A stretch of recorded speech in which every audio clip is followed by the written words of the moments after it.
So let's start with this. If we could just break down this year's legislative session a little bit and perhaps answer this core question.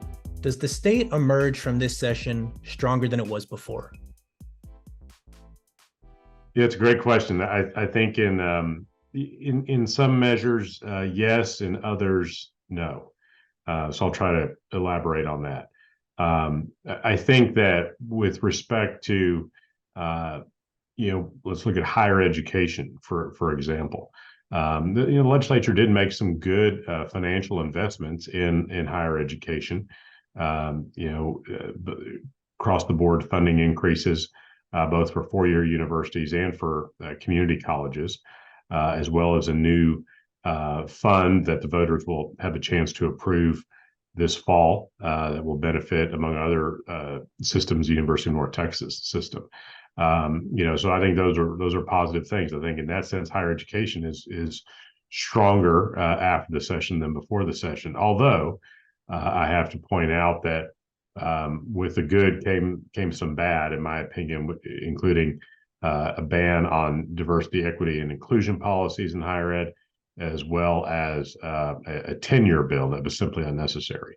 But on balance, a good session for higher education, with those two things being the exception.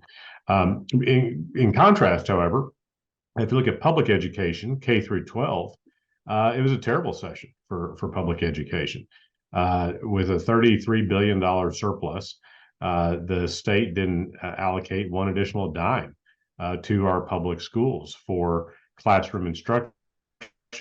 And so the basic allotment, which is the primary way we fund education, was not increased, and teachers didn't get a pay raise, and other educators didn't get a pay raise. So that was a failure. On a couple other issues, I think there were some positive developments on mental health care in terms of more funding in the state budget. But again, the state failed to expand Medicaid under the Affordable Care Act, which is the single most important thing we could do, and bring insurance coverage to more than 1 million Texans. And I think on the electric grid, there were some measures passed that I don't think will be harmful, but I'm afraid are not going to provide in the end the necessary help that we need to make sure our grid is robust and fully functional for the future. So I would say it's a mixed bag. Mm-hmm. And looking into that mixed bag and moving a little bit into that question, what legislation did you specifically work on that you're most proud of from this session? Sure. Well, we worked on several different issue areas. So in no particular order, one that I'm very proud of that was just signed into law this week was a measure to reform group homes and other similar facilities that care for IDD individuals. That's individuals with intellectual and developmental disability. We saw a variety of problems in group homes where residents were left in unsafe conditions for a variety of reasons. And so I passed legislation to require more robust background checks for the workers who care for these vulnerable individuals, and legislation that requires the automatic suspension of a caregiver who's been found guilty, essentially, of misconduct, and misconduct meaning neglect or abuse of a resident of a home. And prior to now, someone could be have found to have committed such a violation, but they can simply appeal the finding and continue working, and that's wrong. So I'm proud of those reforms we passed. In addition, I passed legislation to help address the opioid and fentanyl crisis by requiring overdose mapping. That is, when a public health entity or emergency response entity responds to an overdose, that the location of the overdose is put into a software program that is a free service that's shared with law enforcement, public health officials, and others, while protecting the privacy of the individual and the specific location. It gives first responders and others an idea of geographically where overdoses are occurring so they can respond and try to intervene. I think that's going to make a difference and hopefully save lives. We have legislation sitting on the governor's desk right now that I'm hopeful he'll sign here in the next couple of days to prohibit a homeowners association from discriminating against someone who is renting a property based on the method of payment. And this arose actually out of a case out of Denton County where an HOA had told its homeowners that they could not rent their homes if the rental payment was being paid by a Section 8 voucher. And Section 8 HUD vouchers in this case were predominantly used by women and by African Americans. And so clearly had a very discriminatory effect. I think there was a discriminatory intent as well. So I passed legislation to outlaw that practice and look forward to the governor's signature on that. So we worked on a variety of other things as well, but those are a few of the things I'll highlight right now.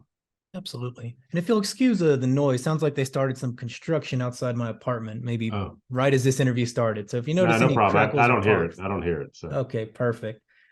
One thing that passed without your support was HB 2127, what they're calling the Death Star bill, that will strictly limit regulations passed by cities and counties.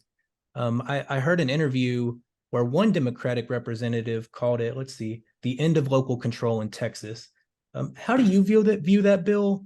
And more importantly, I suppose, how did the stakeholders in your community, like Mayor Jensen, Mayor Ross, the local government officials, how are they viewing that bill?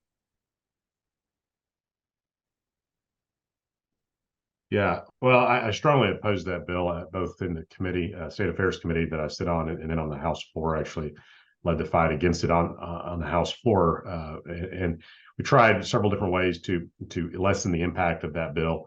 While there were a few concessions made, for example, grandfathering in existing payday lending ordinances, like we do have in Arlington and Grand Prairie, that I work with local leaders to adopt. It is still a dramatic overreach. And I'm very concerned about it. I think that it is seriously going to erode a lot of aspects of local control in Texas.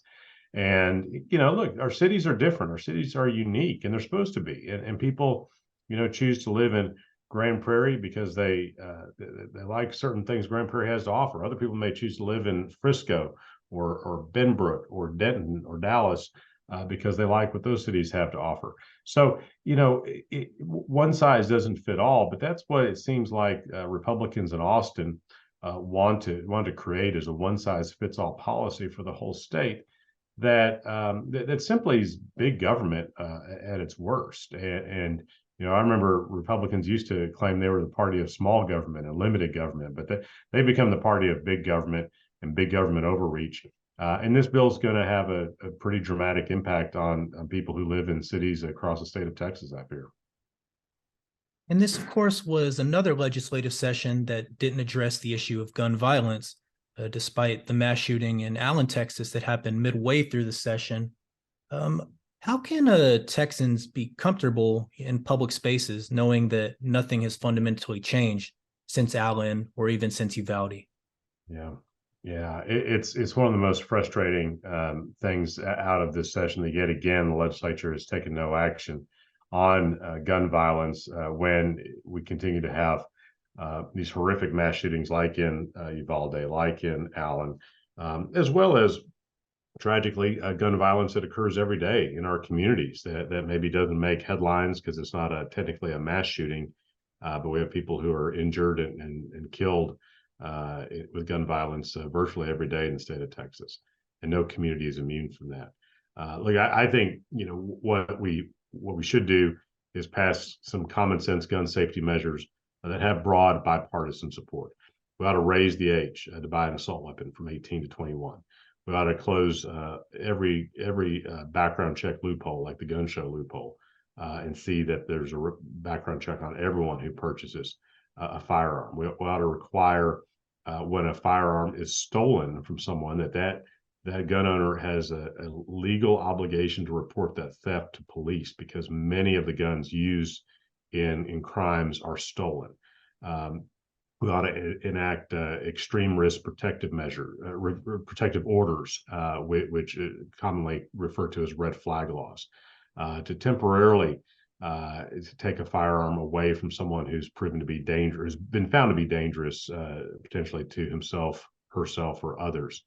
And I think, and also, I would argue we ought to ban high capacity magazines. And I think that would go a long way, particularly in these mass shooting situations. But the reality is, it's going to take a change in one of two things. It's going to take a dramatic change in the mindset of the Republican leadership in this state, or it's going to take a change in who the actual leaders are in this state. And I don't know which is going to happen first, but I hope one happens sooner rather than later, so we can pass some real common sense gun safety measures that I think will save lives. And I'll just add too, the legislature has made this problem worse over the last few years by, not only have we not passed the type of reforms I just spoke of, but the legislature has passed open carry, campus carry, unlicensed carry. And so the legislature has made it easier for people to possess and carry firearms, concealed or openly, with no training, no license, and has made law enforcement's job much more difficult in the process. And so you'd put those laws in the category of laws that go in the other direction and have made us unsafer. Oh, absolutely. Absolutely. They have made us unsafer. And so what, to your original question, what I would say to people is, keep calling and writing your elected officials, both in the legislature and in Congress for that matter, because Congress has an important role to play here.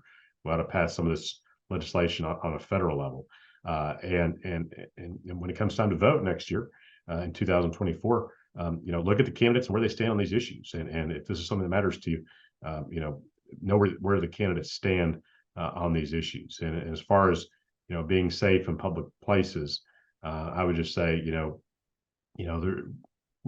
don't want people to, live in fear or, feel like they can't safely go somewhere. But I think that all these tragedies that we've seen, like in Allen, have certainly taught us all that we have to be aware of our surroundings at all times and be vigilant about where we are and know, just be aware of our surroundings. And so I hope people will do that. And of course, the big development of this session was the impeachment of the Attorney General, Ken Paxton. For those that follow this, we've been somewhat aware that the Attorney General has been allegedly, doing crimes for some time now. So I guess my question is, why now for the Republican leadership to look into this and act on this? Yeah, great question. I mean, I've been calling for years for the legislature to investigate the Attorney General because there have just been so many instances of alleged impropriety, dating back to his indictments that are now 8 years old, where he's been indicted on felony counts 3 times, or 3 different charges. Of course, the issue with the whistleblowers and the whistleblowers being terminated and their allegations of what he did to help a donor and someone who was under federal investigation and now has been charged federally, that Paxton was using his office to help this donor. And then there's the other issues that weren't even brought up in the impeachment, where I think he's abused his office, such as trying to overturn the presidential election in 2020. Lawsuit that was thrown out of the U.S. Supreme Court because it was so absurd. And so, I think that the reason it happened now, and it's in the category better late than never, is because in the instance of the whistleblowers, Paxton had reached a settlement agreement with them and was asking the legislature to fund the settlement of $3.3 million. And the legislature balked at that, and the General Investigating Committee, I think, said, okay, if there's going to be a settlement agreement, we need to understand more about the circumstances around that. And so then that's what caused them to begin their investigation, which then led to the impeachment process. And just to move a little from, policy and move a little into politics, I know in the 18, the 2020, the 2022 elections, Democrats had pretty high expectations, maybe flipping the Texas House, maybe beating some of these incumbents. With the mixed results of those elections, what do you think's the expectations heading into 2024 for Texas Democrats? Yeah. Yeah, well, I'll say, back in 2017 or so, no one would have thought that Democrats would be in contention for control of the Texas House anytime soon. But we worked hard in 2018 and picked up 12 seats in the House that year. It was a very good election for us, and we were in striking distance in 20, and 20 election turned out to be a wash. We basically came out with the same number of seats that we went in with. And then with redistricting, last time we lost 3 seats total, but it was largely a status quo election. So I think in 2024, you're going to see a number of competitive districts around the state, and it's a presidential year, which means typically that is good for turnout for Democratic voters, and I think you'll see some good candidates running across the state in different districts. Now, as I said, redistricting has changed the equation somewhat from 2018 and 2020, in that Republicans used their power in 2021 during the redistricting process to artificially inflate their numbers in the House map, as well as, I would add, the Senate map and the congressional map, to basically hang on to power in a way that is far in excess of their actual voting strength in the state of Texas. Because statewide results clearly show Texas is certainly still a Republican state, but not by the margin that it was 10 years ago.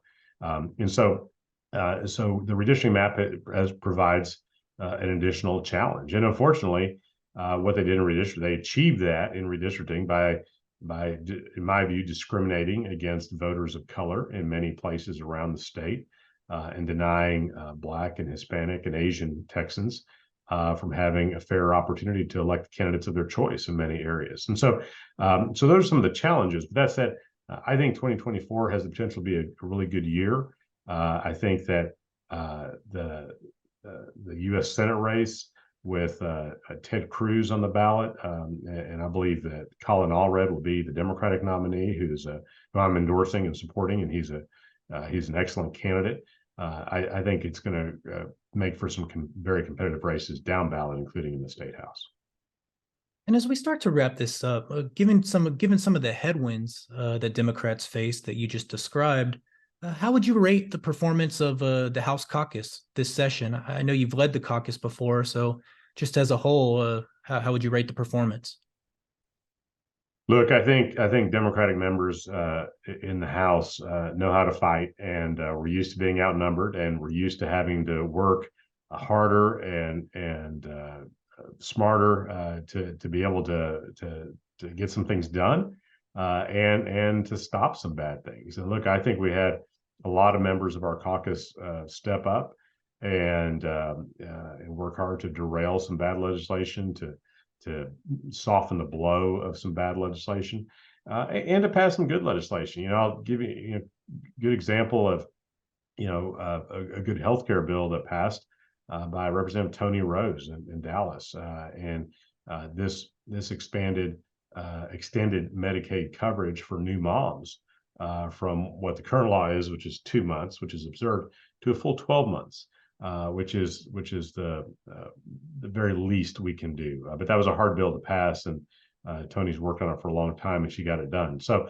I think, look, I think our members are doing great, and we need more members to be able to fight even more effectively. But I'm proud to be part of the Democratic caucus. And I'll close with this. I know you're currently adjourned from the House right now, but is it your expectation that you'll be called back to Austin for a few more special sessions this summer? Well, only the governor knows how many that's going to be, but yeah, I do expect we'll be back at some point. There's at least two things I think that are still outstanding. One is this um, ongoing fight on property taxes, which is really remarkable to watch the governor, lieutenant governor, and Republican leadership in the House, kind of at odds with one another about the best way to cut taxes, which I always thought Republicans could agree on pretty easily. And so I'm not sure how that's going to end up, but that may require us going back at some point. But the governor has also said pretty clearly that he's going to call a special session on education, and what that means is vouchers. He's trying to pass his private school voucher plan, which a lot of us, myself included, vehemently oppose, and we'll do anything we can to stop it. So I don't know what the timing of that will be exactly, but I do expect that to happen sometime over the next few months. And with that, that's State Representative Chris Turner. Representative Turner, thank you so much for joining the program. Thank you for having me on today. I appreciate it.